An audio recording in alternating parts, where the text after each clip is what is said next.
사랑하는 영락교회 지체들에게 주 안에서 평화 인사를 전합니다. 오늘은 2025년 2월 28일 금요일입니다. 오늘의 묵상 본문은 마태복음 10장 24절로 33절까지의 말씀입니다. 오늘 본문 말씀 24절부터의 말씀은 이렇게 시작합니다. 제자가 그 선생보다 또는 종이 그 상전보다 높지 못하나니. 뒤에 나오는 제자가 그 선생 같고 종이 그 상전 같으면 족하도다. 집주인을 바알세불이라 하였거든 하물며 그 집 사람들이라. 주님이 고난을 예고하시는 말씀이죠. 주님을 따라 나선다. 주님과 함께 한다는 것은 고난 가운데 나아간다라는 그런 의미입니다. 삶을, 진실을 산다는 것, 생명을 산다는 건 고난과 함께 한다는 의미죠. 싸움이잖아요. 예전에 한 다큐를 보는데 알이 부화되기 위해서 그 안에서 그 줄탁동기라고 그러죠. 새가 나오기 위해서 막 그 안에서 막 그 안간 힘을 쓰는 거예요. 죽을 힘을 쓰는 겁니다. 그런데 엄마 새는 무심하죠. 그런데 때가 되면 엄마 새가 위에서 쪼아요. 그걸 쪼아서 이렇게 그 숨을 트고 나올 수 있도록. 근데 때가 됐는데 알을 못 깨면 안에서 질식해서 죽을 수도 있고 뭐 부패해서 죽을 수도 있고. 그러니까 막 죽을 힘을 다해서 알을 쪼개는데 결정적인 시기가 오면 엄마가 쪼아가지고 안에서도 쪼고 밖에서도 쪼아서 알이 깨지고 나오는 거죠. 기가 막히구나. 거기서 줄탁동기라는 말이 나왔죠. 그 때가 될 때 이제 협력해서 선을 이루는 일들이 일어납니다. 그런데 처음부터 좀 깨주지. 처음부터 좀 깨주면 좋지. 왜 그걸 기다릴까? 그것을 엄마가 깨줘서 나오면은 걔는 살지 못해요. 그 알을 깨기 위해서 몸부림치고 목숨을 걸고 몸부림치는 가운데 생명이 자라나고 생명의 능력이 자라나게 되는 거죠. 생명의 비밀입니다. 생명을 산다라는 건 아름답게 들리지만 생명을 산다라는 건 고난과 함께 살아간다. 고난과 싸운다. 환경과 조건과 싸운다. 이런 의미죠. 영적으로는 세상의 권세, 우리 욥기를 봐도 나오지만 생명을 제외한 모든 것을 마귀가 관여할 수 있는 권세를 주님께 위임받는 이야기가 나오죠. 주님은 마귀를 세상의 임금이다. 공중의 권세 잡은 자다. 이렇게 성경에서 이야기합니다. 공중의 권세 잡았다는 얘기가 뭐예요? 세상이 죄와 지옥, 죄가 관영하는 지옥이라는 이야기입니다. 그런데 주님이 그곳에다 하나님의 나라를 임하게 하겠다라고 말씀하시죠. 그곳에 천국을 이루겠다라고 말씀하시죠. 누가 이루는 겁니까? 두세 사람이 주님의 이름으로 모이는 곳에 주님이 함께함으로 하나님의 나라가 세상 가운데 임하는 것이죠. 그래서 하나님의 나라를 이루고 하나님의 나라를 산다는 의미는 세상 가운데 핍박과 고난을 이겨낸다는 이야기입니다. 그것이 우리의 생명을 피워내는 주님의 축복을, 영원한 복을 담는 그릇을 만들어가는 과정이죠. 그래서 우리가 우리의 환경과 힘을 써야 돼. 애가 걷기 위해서 막 몸부림을 치잖아요. 그래서 애가 애 능력으로 일어나는 건가요? 그렇지 않죠. 때가 되면 다리에 힘이 붙고 또 일어날 수 있는 때가 오는 거죠. 그런데 그러기 위해서는 배밀이를 해야 돼요. 배밀이가 굉장히 중요하다는 거죠.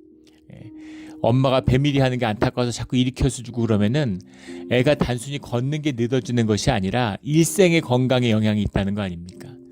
배 가운데 애가 배밀이를 해야 될 땐 죽을 힘을 다해서 배를 온 마루에 먼지를 밀고 다니면서 배를 밀어야 되는 거죠. 그렇게 생명의 능력이 자라나게 된다라는 겁니다. 그런데 예수님을 바알세불이라고 귀신을 쫓았더니 바알세불이라고 모함을 하고 험담을 해요. 주인을 바알세불이라고 부르는데 그 집 사람들이랴. 선생을 욕하는데 제자야 더 말할 게 뭐가 있느냐. 이제 그런 거죠. 그래서 제자가 선생 같고 종이 상전 같으면 족하도다. 상전이 그 스승이 감당할 수 있는 것처럼 제자가 감당할 수 있다면 그것으로 아주 잘한 것이다. 이런 말씀이죠. 주님의 위로와 또 용기를 북돋우는 말씀이에요. 또 세상의 본질에 대한 말씀입니다. 그래서 생명을 피워내고 자기로 살게 되면 핍박을 받습니다.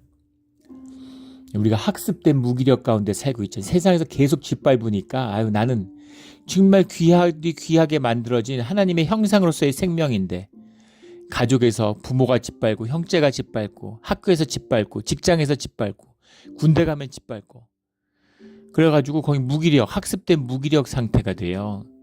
그래서 아무것도 못하는 겁니다.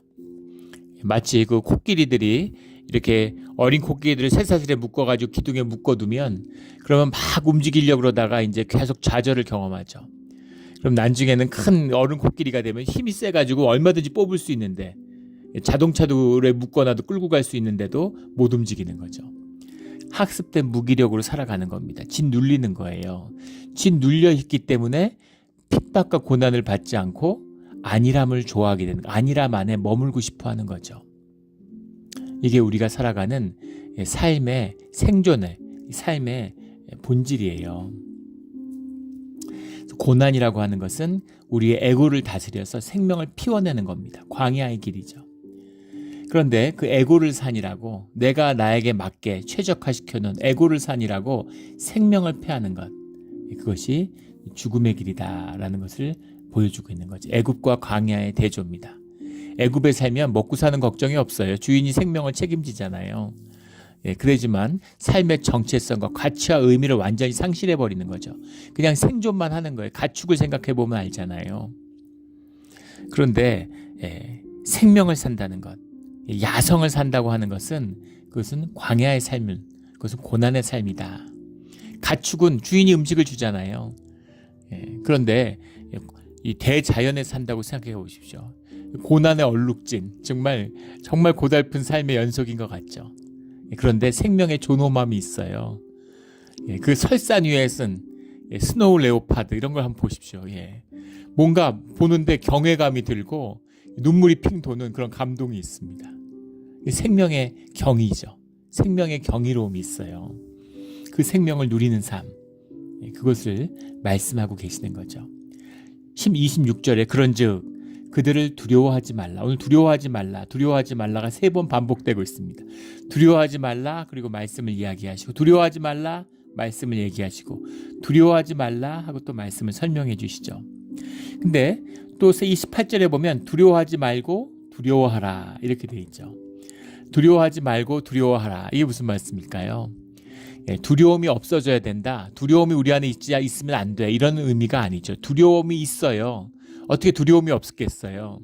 두려움이 우리의 삶의 생존의 본질적인 것인데, 기초인데, 생존을 뛰어넘으라는 것, 생존을 뛰어넘으라는 게 생존을 도외시하고, 생명하고 종교는 또 생존하고 생명을 대립시켜가지고 생각으로 하니까 마치 영과 몸을 대립시켜가지고, 육을 대립시켜서 영의 삶은 존귀하고 육은 더러운 거니까 영으로 살아야 돼. 근데 영육이 하나인데 어떻게 육을 버리고 영으로 삽니까? 육을 다스리라는 거죠. 육과 함께 살아가요.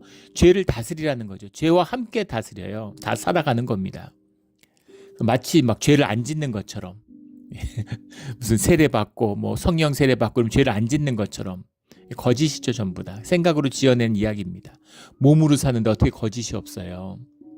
거짓이 있지만, 몸으로 사니까 죄악이 있지만 그 거짓과 죄악을 다스리고 주께 돌이키는 겁니다. 돌이키고 또 돌이키고 또 돌이켜요. 차를 샀는데 집안에 딱 세워놓고 안 움직이는 겁니다. 그럼 아무 문제 없겠지만 아무 유익이 없죠. 차를 타고 계속 돌아다니면 어떻게 되겠어요? 막 광야를 질주하면 어떻게 되겠습니까? 그럼 타이어가 엇나가요. 벗어나는 거죠. 그럼 얼라인먼트를 해줘야 되잖아요. 얼라인먼트 서비스를 받잖아요. 그런 것처럼, 또 오일 체인지를 하잖아요. 오일을 넣어줘야 되잖아요. 그런 것처럼 주님 안에서 보정되고, 주님 안에서 초점을 맞추고, 주님 안에서 힘을 얻는 그런 과정이 있어야 되는 것이죠. 그 말씀을 하시는 겁니다. 그래서 두려움이 없어야 돼, 이런 얘기가 아니라 두려워할 것을 두려워하라. 두려워하지 말아야 될 걸 두려워하지 말고 두려워할 것을 두려워해라. 28절에 몸은 죽여도 영혼은 능히 죽이지 못하는 자들을 두려워하지 말고, 생명이 조건과 환경을 이기는 겁니다. 본질이 껍데기를 이겨요. 생명의 자리에 쓰면, 생명의 자리에 쓴다는 건 현실을 직시한다는 겁니다. 현실, 생명을, 현실을, 본질을 직시하면 늘 껍데기를 이기게 되어 있습니다. 이게 생명의 비밀이에요. 주님의 섭리입니다. 오직 몸과 영혼을 능히 지옥에 멸하실 수 있는 이를 두려워하라. 그러니까 하나님을 두려워해야 되는데, 하나님을 두려워하는 사람들은 세상에 아무것도 두려울 것이 없습니다. 근데 주님을 두려워하지 않는 자들은 세상의 모든 걸 두려워해요. 맨날 근심, 불안에 시달리죠. 불안이라는 게 현대인의 특징이잖아요. 삶의 가치와 의미를 잃어버렸어요. 주님이 인도하시는, 주님 안에서 생명을 산 생명의 안에 기쁨이 있습니다. 환경과 조건이 기쁨을 주는 것처럼 속았어요. 기쁨은 생명 안에 있는 거예요. 환경과 조건 안에서 기쁨을 느끼는 건 우리 생명이 그것을 느끼고 있는 거죠. 예. 아직 비행기 1등석 이런 거 한 번도 못 타봤는데 타면 즐겁겠죠. 1등석을 타서 즐거운 게 아니라 그걸 즐거워할 수 있는 기쁨이 내 안에 있기 때문입니다. 근데 맨날 자가용 비행기 타고 살았어. 그러다 1등석 타면 그러면 막 괴로워 죽겠죠. 내 삶이 왜 이렇게 됐을까? 막 여행 못 다니겠다. 막 이렇게 되지 않겠어요? 시간 맞춰 나와서 줄 서야 되고 여권 등록해야 되고 이게 뭐냐 도대체. 이렇게 되지 않겠어요? 이게 조건에 맞춘 삶입니다. 또 생존엔 기쁨이 없어요. 생명을 사는 삶만이 기쁨과 즐거움을 느끼는 겁니다. 그리고 기쁨과 즐거움을 사는 사람은 그 생명이 향하는 초점이 있어요. 주님의 형상이 있기 때문에 삶에 초점이 생겨나고 몰입이 일어납니다. 그걸 우리가 좋은 삶이다고, 좋다고 얘기하는 거야. 우리가 너무 좋아. 내가 너무 기뻐. 이렇게 얘기할 때 삶에 무언가 초점이 생긴 거죠. 몰입할 대상이 생긴 거예요. 그럴 때 우리가 좋은 감정을 느끼죠. 그리고 나의 그 소명을 사는 삶 가운데서는 가치가 발생하는 거예요. 그 가치가 우리에게 의미를 주는 겁니다. 내가 이런 걸 위해 살았구나. 내가 이것을 위해 희생했구나 하면 그걸 누리는, 내가 이걸 섬겼구나 그러면 거기서 기쁨과 의미와 가치를 누리게 되는 거죠. 그것이 행복한 삶입니다. 그런데 세상에서는 그 행복이라는 것을 삶의 목표로 여겨요. 그건 과정입니다. 과정에서 주어지는 거예요. 근데 그걸 목표로, 수단일 뿐인데 그걸 목표가 아닌데 목표로 여기는 거죠. 그런데 행복해지나요? 행복하지 않죠. 행복을 이루어야 된다고 행복을 강요해요. 너 행복하니? 행복해야 돼. 행복하지 않죠. 그러니까 늘 불안해요. 뭐가 잘못됐구나. 나한테 뭐가 부족하지? 뭐가 결핍된 거지? 그리고 뭔가 온갖 걸 갖다가 붙이는 겁니다. 남들 캠핑 가면 캠핑도 가야 될 것 같고, 남들 골프 치면 골프 쳐야 될 것 같고, 테니스 치면 테니스 쳐야 될 것 같고, 등산 가면 등산 가야 될 것 같고, 사람들 뭐 겨울에 하와이 간다 그러면 나도 하와이 안 가면 불안해요. 불행하게, 내가 불행한 건 하와이를 못 가서 그런 거구나. 하와이를 갔는데 행복하지가 않아. 습하고 막 덥고 막 좋지가 않아. 하와이 그러는데 제가 뭐 하와이를 잘 못 느껴서 그럴 수도 있겠지만 저는 일단 하와이 기후가 별로 마음에 안 들더라고요. 2번 가봤습니다. 마우이하고 그 오하우 두 군데를 가봤는데 일단 너무 더워가지고 저는 습한 걸 별로 안 좋아해요. 그래서 저는 캘리포니아를 아주 좋아합니다. 한국에 여름에 가면 진짜 숨을 못 쉬겠죠. 여기 있다 가면 삼천리 금수강산이고 막 좋다고 그렇게 배웠는데 제가 살아본 데 중에서는 한국이 제일 기후가 안 좋은 것 같아요. 살기 안 좋은 것 같습니다. 물론 좋은 게 많이 있지만 기후가 너무 안 좋아요. 여름에 가면 진짜 어떻게 이렇게 기후가 안 좋을 수 있을까. 막 후덥지근하고 덥고 막 그래서 캘리포니아 너무 좋은데 또 선선하고 바람은 시원하고 가을 날씨 같잖아요. 공기는 그 햇볕은 따뜻하고. 근데 하와이 가니까 한국 여름 같은 거예요. 습하고 덥더라고요. 그러니까는 막 땀나고 등에 땀 차고, 등에 땀이 차면은 이제 약간 제가 또 냄새에 예민합니다. 그럼 약간 걸레 덜 마른 냄새 같은 쉰 냄새 같은 게 나죠. 그러면 이제 향수 같은 걸 뿌리죠. 그러면은 그게 이제 섞여가지고 아주 좋지 않습니다. 안 좋아요. 하와이 왔는데 왜 안 행복하지? 그럼 불안한 거죠. 그게 불안증이에요. 행복해야 되는데 행복하지 않은 거죠. 그러니까 불안해요. 현대인들이 점점 신경증, 불안증이 높아지고 있습니다. 불안하면 삶의 목표를 찾아야 되는데 삶의 의미와 가치를 잃어버렸기 때문에 불안한 건데 좋지가 않은 거죠. 뭘 해도 좋지가 않아요. 그런데 가치와 의미를 찾아서 광야로 나가는 게 아니라 우울증을 먹고 침실로 들어가는 거죠. 이것이 현대인의 비극이죠. 세상을 두려워하는 사람들의, 생존의 사람들의 모습입니다. 생명을 사는 사람들, 주님을 두려워하는 사람들은, 그런 사람들은 두렵질 않아요. 고난과 현실의 고통이 두렵지 않습니다. 힘들죠. 힘들지 않다는 건 거짓말입니다. 힘들어요. 하지만 그것을 두려워하지는 않죠. 예, 피하지도 않습니다. 그걸 가야 할 길인 걸 알기 때문인 거죠. 26절에 그런즉 그들을 두려워하지 말라. 재밌죠. 그런즉 바로 이 말씀이잖아요. 아주 재밌는 말씀이죠. 집주인을 바알세불이라고 부르는 자들, 주인을 멸시하는 자들을 종들이 두려워해야 되지 않을까요? 선생을 우습게 여기는 사람을 제자들이 얼마나 우습게 여기겠어요. 주인을 제대로 대접 안 해주는데 종이 어떤 대접을 받겠습니까? 주인이 멸시를 받는데 종은 어떤 대접을 받겠어요? 그러니까 두려워해야 될 것 같은데 그런 건 두려워하는 게 아니야. 두려워할 필요 없어. 그런 거죠. 당연한 거야. 사람이 미래의 일들을, 사람의 뇌가 시뮬레이션을 하니까 그게 뇌의 가장 중요한 기능이죠. 그러니까 지금 일어난 일이 아니라 일어날 일을 두려워하는 거예요. 하루 굶었다고 죽습니까? 근데 두려워요. 계속 굶으면 어떡하지? 나 굶어 죽는 거 아니야? 이렇게 되는 거잖아요. 퇴직한 김에 돈도 좀 모아놓은 거 있겠다. 여행도 다니고 즐기면 좋잖아요. 근데 못 즐겨요. 두렵거든요. 계속 돈 못 벌면 안 되지. 내년 이맘때도 놀고 있으면 어떡하지? 두려움이죠. 근데 주님은 두려워하지 마. 그건 주님께 맡겨. 내일 일에 맡기는 거야. 오늘의 아픔은 오늘로 좋게. 오늘 하루를 살았으면 저녁에는 샤워하고 아주 흡족한 마음으로 그렇게 잠자리에 기쁜 마음으로 들어. 오늘은 고생했고 좋아. 내일은 더 좋은 날이 될 거다. 이런 말씀인 거죠. 두려워하지 마. 맞서. 이긴다. 이기면 기쁨이 있고 생명이 자라나고 능력이 자라나. 오늘 한 번 승리하면 내일 2번 승리하는 거야. 이런 말씀인 거죠. 두려워하지 마. 두려워하지 마라. 감추인 것이 드러나지 않을 것이 없고 숨은 것이 알려지지 않을 것이 없느니라. 본질의 자신감이잖아요. 본질이야. 진짜야. 가짜랑 다툴 필요 없어. 결국 진짜가 이기는 거잖아요. 가짜는 제일 미워하는 게 진짜입니다. 가짜가 진짜인 행세하고 가짜가 진짜로서 뭐 부족함이 없이 누렸는데 진짜가 나타난 순간 가짜는 다 가짜가 돼버리는 거죠. 가짜는 진짜를 용서하지 못해요. 이게 종교가 예수님을 핍박하는 본질적인 이유입니다. 성스러운 척하고 성결한 척하고 깨끗한 척하면서 세상 더러운 걸 다 갖고 누려요. 너무 좋았죠. 기쁨과 만족은 없지만 그 나쁜 일에 몰입하는 거죠. 근데 그게 깨져버린 겁니다.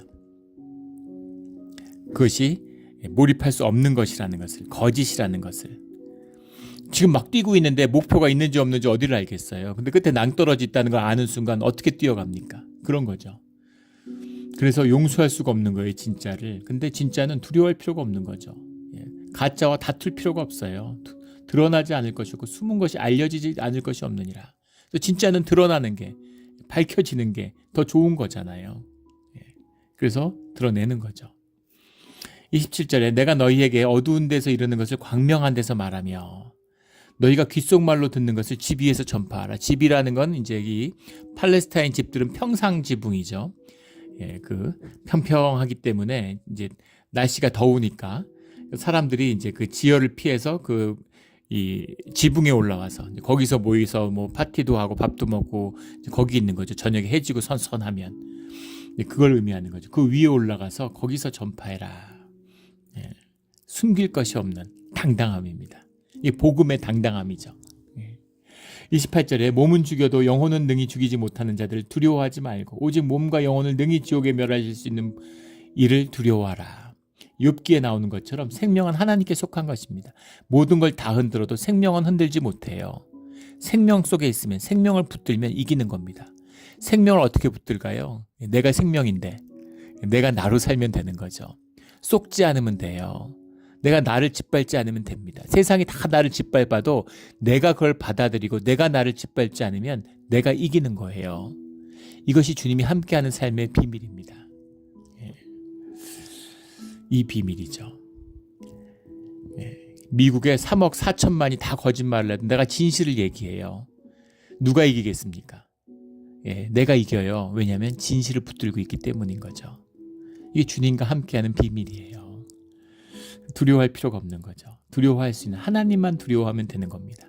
우리 하나님만 두려워하는 우리 모두가 되기를 주의 이름으로 축원합니다. 29절에 참새 2마리가 한 아시리온에 팔리지 않느냐. 그러나 너희 아버지께서 허락하지 아니하시면 그 하나도 땅에 떨어지지 아니하리라. 이게 생명의 비밀이고 생명이 하나님께 속했다는 걸 말씀해 주시는 거죠. 한 아시리온은 10분의 1 드라크마라고 그러죠. 드라크마는 이제 로마의 돈의 최저 단위고, 아시리온은 이것은 유다의 돈인데 식민지 현지 지폐인 거죠. 지역 화폐 같은 겁니다. 그런데 드라크마의 10분의 1. 그러니까 지금으로 하면은 뭐 1달러의 10분의 1, 10센트 정도 되는 가치인 거죠. 엄청나게 이제 싼, 저렴한 그런 가치 없는 참새 2마리가 이렇게 싼 값에 팔리는데, 그런데 하나님이 허락하시지 않으면 2마리 중에 1마리도 떨어지지 않아. 하물며 너희는 더 말해 뭐 하겠느냐.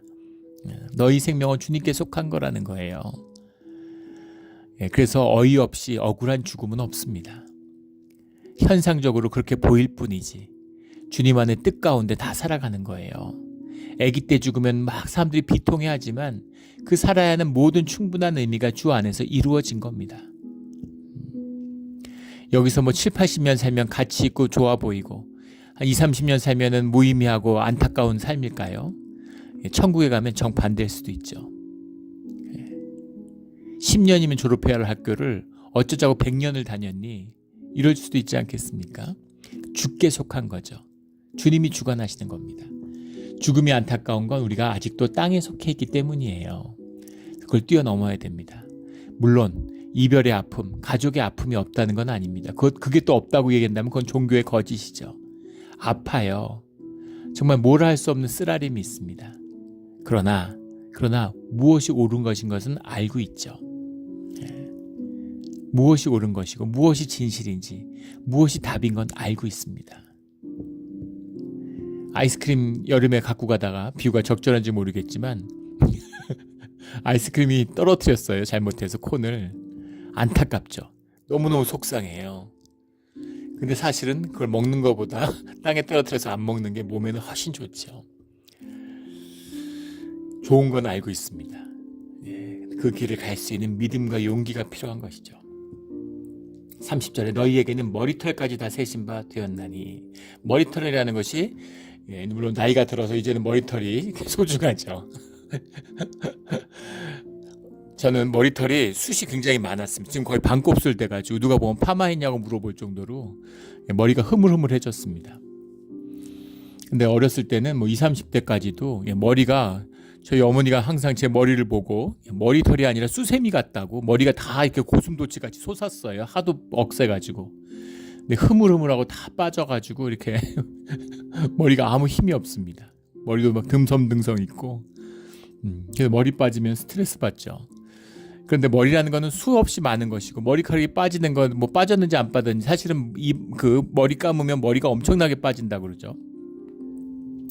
그런 머리털까지, 아무 가치 없고 무한히 많은 거 보이는 그 머리털까지 주님이 다 세신다는 겁니다. 다 아신다는 거죠. 우리에 대해서 모르시는 게 없어요. 우리에게 있어야 할 것을 주님이 다 아신다는 거죠. 그래서 필요한 거를 채워주신다는 겁니다. 두려워하지 말아라. 너희는 많은 참새보다 귀하니라. 사람이 참새보다 귀한 걸 주님이 말씀해 주시는 거죠. 누가 모르겠습니까? 그 귀한 것을 누리는 비밀은 오직 주 안에서 열리는 거죠. 두려워하지 마라. 참새도 어떻게 할 수 없는데 너희의 생명을 누가 건드리겠니? 너희가 생명으로 살면 너희 삶 가운데 늘 성장한다는, 그래서 싸우는 거예요. 다투는 거예요. 불편하고 힘든 거예요. 그러나 그걸 통해서 생명이 성장하고 자라나는 겁니다. 그게 자라날수록 더 큰 기쁨을 누리는 것이죠. 더 큰 가치를 피워내는 것이죠. 이게 생명의 비밀이에요. 이순신 장군이 명랑해전에서 정말 조선의 운명을 구하는, 인류 역사, 대한민국의 역사 가운데 그렇게 중요한 전쟁이 있었을까요? 한반도를 쳐들어왔는데 일본이 전쟁에서 밀린 게 아니에요. 보급이 안 되는 겁니다. 보급이 원활할 줄 알았는데 보급이 안 돼요. 다 산악 지역이잖아요.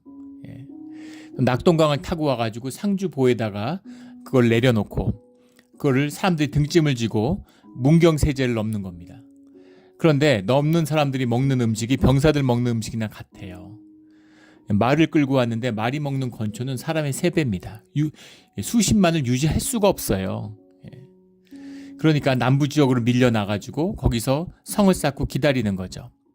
해군을 계속 깨지니까 어쩌다 못하다가 그 7천량 전쟁에서 이기니까 이제는 끝났구나, 이겼구나. 배로 수송을 하면 되니까. 그래서 배에다가 식량을 싣고 군대를 싣고 바로 마포나루에 내리는 거죠. 풍전등화입니다. 인천 상륙작전 한번 나올 뻔했죠. 마포나루에다가 실어가려고 조선 해군이 없으니까 330척의 배에다가 3만여 명의 병사와 식량을 싣고서 바로 마포로 직행하는 거예요. 근데 그것을 서해안과 동해안이 갈라지는 명랑 해협에서 13척의 배로 이순신 장군이 330척을 경멸한 겁니다. 이게 말이 됩니까? 무슨 여기서는 대포 쏘고 여기서 어뢰 쏘고 뭐 미사일 쏘았나요? 어떻게 그럴 수가 있어요? 더 믿어지지 않는 건 그 앞서서 이순신 장군이 항상 이겼던 건 화포가 좋았기 때문입니다. 물론 지략도 뛰어나고 군대 운용을 잘했지만 그 화포로 떨어져 가지고서 하객진 같은 게 대표적이잖아요. 일본은 육탄전이 세니까 칼싸움을 잘하니까 배를 갖다 붙이는 거죠. 그래서 못 올라오게 기어 올라오지 못하게 거북선을 만든 거잖아요. 등에다가 다 덮어서 이제 철심 박아 가지고 못 기어 올라오도록. 자꾸 붙으려고 그러고 거리를 유지하면서 대포를 쏴서.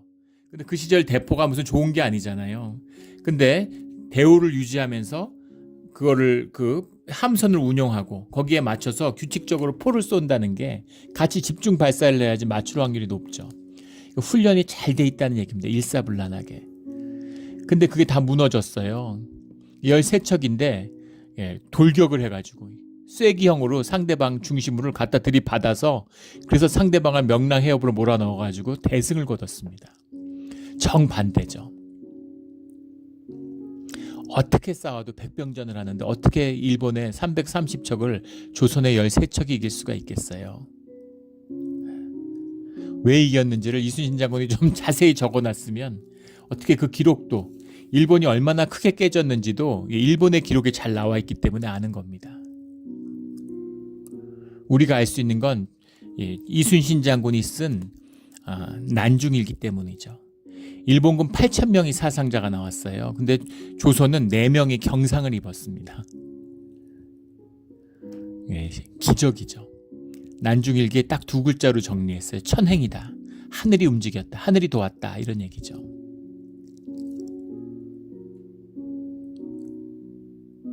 그래서 성웅이 됐습니다. 있을 수 없는 승리를 거두고 이 몽고메리 대원수가 쓴 50년대 쓴 책이죠. 세계 전쟁사라는 아주 역작이 있는데 거기 보면 인류사에서 기록될 만한 가장 최고의 빛나는 승리로 명랑해전을 꼽고 있습니다. 그런 거죠. 그 승리의 비밀이 뭐예요? 생명의 천행이지만 생명의 비밀이죠. 생명을 붙들고 두려움을 이기면 현실을 직시하면 생명이 승리하는 겁니다. 배들이 두려워서 뒤로 물러나는 거죠. 기세에 눌리니까. 그러니까 사령선을 앞세우면서 이순신 장군이 소리치잖아요. 물러나면 살 데가 어디냐. 저기한테 잡혀서 죽겠느냐. 죽기를 각오하면 살 것이요 살려고 하면 다 죽는다. 생명의 비밀을 선포하는 거죠. 적진을 돌입해가지고 믿을 수 없는 대승을 이뤄냅니다. 이게 생명의 힘이에요. 몸과 옷이 싸우면 몸이 이기죠. 생명과 껍데기, 진실과 본질과 껍데기가 붙으면 생명과 생존이 붙으면 항상 생명이 이깁니다. 이 비밀을 말씀하시는 거죠. 두려워할 필요가 없는 겁니다. 두려워하지 마라.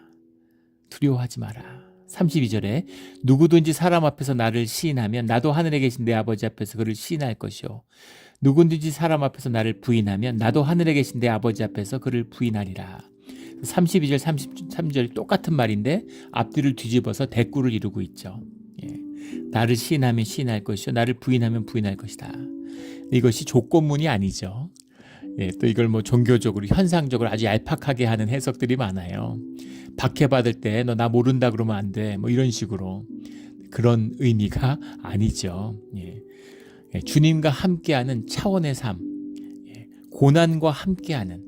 주님과 함께하여야지만이 고난을 이길 수 있어. 내가 용기가 있어서 내가 고난과 맞서서 이겨야지. 그 내 생각이죠. 만용이에요. 당랑거철이라고 그러죠. 사마귀가 술에 맞선다고 나갔다가 밟혀 죽는. 만용입니다. 생명의 수라는 거는 내가 나한테 생명이 있으니까 내가 좀 살아있다는 게 생명이 아니고 그게 생존이죠. 그게 생명에 섰다는 건 주님과 하나 됐다는 이야기죠. 하나님의 형상이 나타났다는 얘기죠. 그래서 너희가 고난 가운데 나와 함께 하지 않으면 너희들은 고난에 못 견딘다. 고난 못 이겨. 이 얘기인 겁니다. 네가 나와 함께 고난에 맞으면 그러면 너는 나의 승리가 너의 승리가 돼. 그 말씀을 주시는 거죠. 삶의 차원을 말씀하시는 겁니다. 네가 시인하면 시인해주고 부인하면 부인할 거야. 이런 얘기, 그런 얘기가 아니고 하나님과 함께하는 삶, 하나님과 너가 나와 꼭 함께해야 된다. 그걸 명심해라. 이런 말씀을 파송받는 제자들에게 오늘 우리에게 주시는 말씀이죠. 우리 모두 다 세상을 향해 파송받았습니다. 세상 가운데 죄가 관영하는 지옥 같은 세상 가운데 살아가고 있어요. 그런데 죄에 꺾이지 않는 겁니다. 세상 권세에 굽히지 않는 거예요. 그리고 주님의 선과 주님의 이름과 주님의 덕으로 승리하는 것입니다. 이게 우리의 믿음이고 우리가 세상 가운데 어려움 속에 살아가야 하는 비밀이죠. 이 비밀을 살고 생명의 승리를 맛보며 믿음이 능력이 자라나서 세상을 사는 것이 주님의 축복이 되기를 예수 그리스도 이름으로 십자가의 이름으로 축원합니다. 아멘. 기도드리겠습니다. 하나님 아버지 감사합니다. 생명으로 살게 하여 주시옵소서. 우리와 함께 하여 주시옵소서. 감사하며 예수 그리스도 이름으로 기도드렸습니다. 아멘.